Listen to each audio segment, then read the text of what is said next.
This is fun. We're going to blowtorch a prime rib. Here we go. We have a wonderful thing here.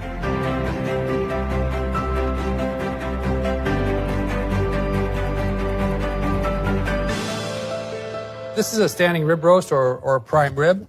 We are going to salt this and let it air dry in the refrigerator overnight. You can have some fun with the exterior and score it. We didn't do it ours like that, but you can do that.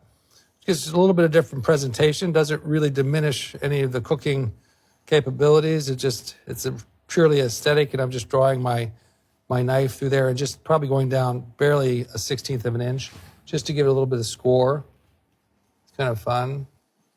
Gives it maybe a little more professional look or aesthetically pleasing. And just draw your knife very slowly, very easily. It's a sharp knife. If you don't have a sharp knife, use a razor blade. And then we're just going to liberally season that. Fair amount of salt.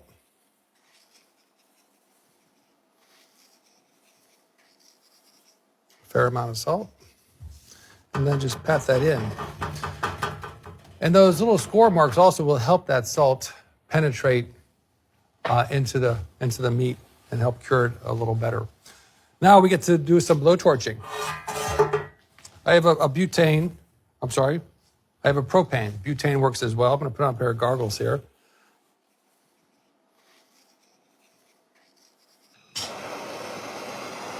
And you're not going to really see a lot of change in it. This is what we're going to do, which is called slow oven roasting.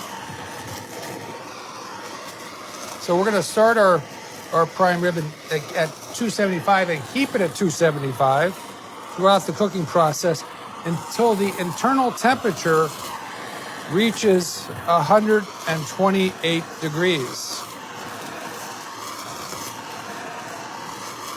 This is where you're going to really need a meat thermometer. Slow cooking was really something that became fashionable quite some time ago when we started to slow poach fish, slow poach some chickens, things like that, chicken breast. But really became in vogue when we started cooking sous vide or started cooking in bags. And that was always about time and temperature. Not necessarily the most convenient way to cook because it certainly takes a lot more time than any other type of the conventional type of cooking. Nonetheless, it doesn't lose any of its natural juices, or loses less of the natural juices.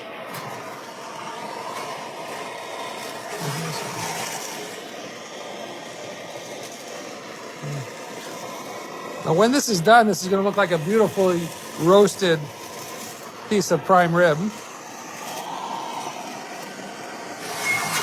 See, I'm also trying to get the edges anywhere I see red fat or red meat, white fat. Just going to try to get a little heated there.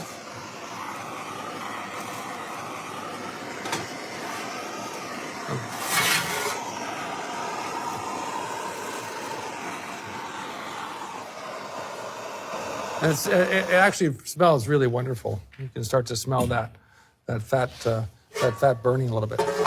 One thing I want to really focus on here for you or one of the things I want to emphasize is that because we're slow roasting it at 275 till the internal temperature reaches 128, the carryover will probably take it to about a 130, 132, which is going to be a beautiful medium rare, but it's going to be medium rare from edge to edge. Traditionally, when we roast something at high temperatures, you see varying degrees of doneness. So if you think about a steak that you're either pan roasting or a prime rib that you're roasting traditionally, you'll see a well done layer, followed by a medium well done layer, followed by a medium layer, followed by a medium rare layer, followed by a rare layer. So historically, when we understand the way, if we get into a medium rare steak, we understand the way that looks, but we associate it more with texture. So if you closed your eyes and you tasted a well-done steak, you would know it was well done just because of the texture, because you've had it before. You have a reference point to it. Same thing with medium well, medium rare. You understand the texture of these different levels of cooking. In this slow cooking, what we have, and certainly, it's been a learning curve for a lot of people since chefs taken on this slow cooking method, especially with red meats. You don't have that varying degree of doneness that we typically see. So you don't see a well done edge and then a medium well done circle and then a medium circle down to that medium rare and rare. You see medium rare from edge to edge or medium from edge to edge. And it's sometimes deceiving. So if we're going to try to cook this medium rare and it's medium rare from edge to edge, a lot of people will look at that and say, that's rare, or that's too rare for me. But if you closed your eyes and you tasted it texturally, you understand that it is medium rare. So it just takes a little bit of understanding. It's a little bit of a learning curve, but one that has become part of what we do today as chefs. And in this case, what you'll do at this slow roasted prime rib. So I'm gonna go ahead and put it in our oven here at 275, and we need a thermometer. We'll be checking it to make sure that we know when that internal temperature reaches 128.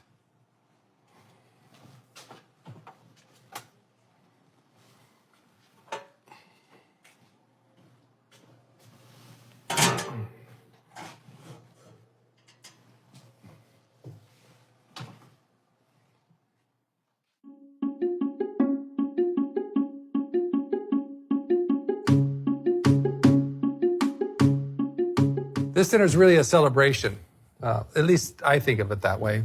We have a beautiful, luxurious puree of potatoes. And then, of course, our glazed sweet garden carrots. Both of these are in our first workbook from Masterclass. Our slow roasted prime rib. Here, we've cooked it for an hour and a half, an hour and 30, or an hour and 40 minutes, tested it. It really takes about 2 hours, maybe 2 hours and 10 minutes. And we rested this here for a half an hour at least. Again, it's hot, so I don't think you have to rush to serve it. I'm gonna go ahead and take it completely off the bone and then serve our bones in a separate bowl. For those of you who like to gnaw on bones, what do we got? With gray salt, here we have horseradish that we've whipped with creme fraiche. If you can't get creme fraiche, just use sour cream, which is a very classic accompaniment for prime rib. I like to put a lot of chives on it because personally I like that chive. I'm just going to take my knife, and you see our bones here. I'm going to find where that bone is, and I'm going to just follow it all the way down. My knife is resting on the bone. I can feel that bone continuously as I go down through it. Again, you see this to be that medium rare.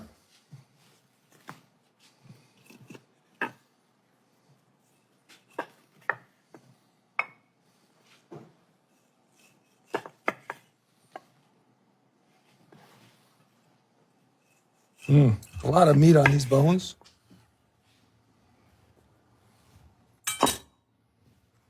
There's that little gray salt. Just going to trim off a little bit of our fat here.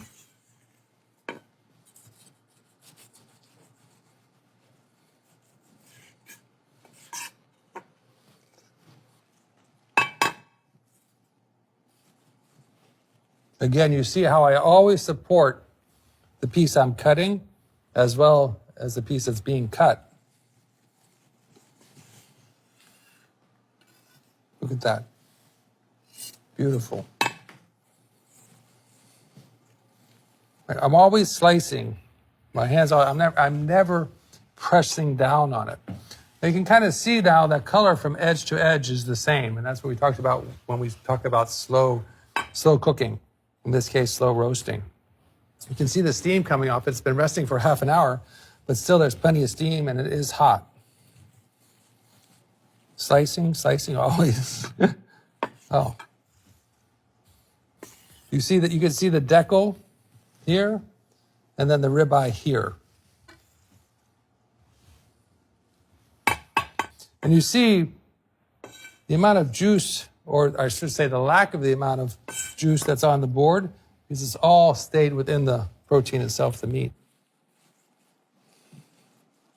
So this is a real festive kind of dish. Certainly, you can serve a nice party size here. Probably 6 to 8, depending on how much you really want to eat. And so I'm going to stop carving it there. But you can see, again, the uniformity of the color from edge to edge. Now, I spoke about texture. So texture, it may look rare, but texturally, it is medium rare. So if you closed your eyes and tasted this, you would understand that. And this is just something that we get used to, something that we educate ourselves on. In this new time where slow cooking, whether it's roasting, poaching, or even braising, and cooking in sous vide really play an important part in today's culinary world.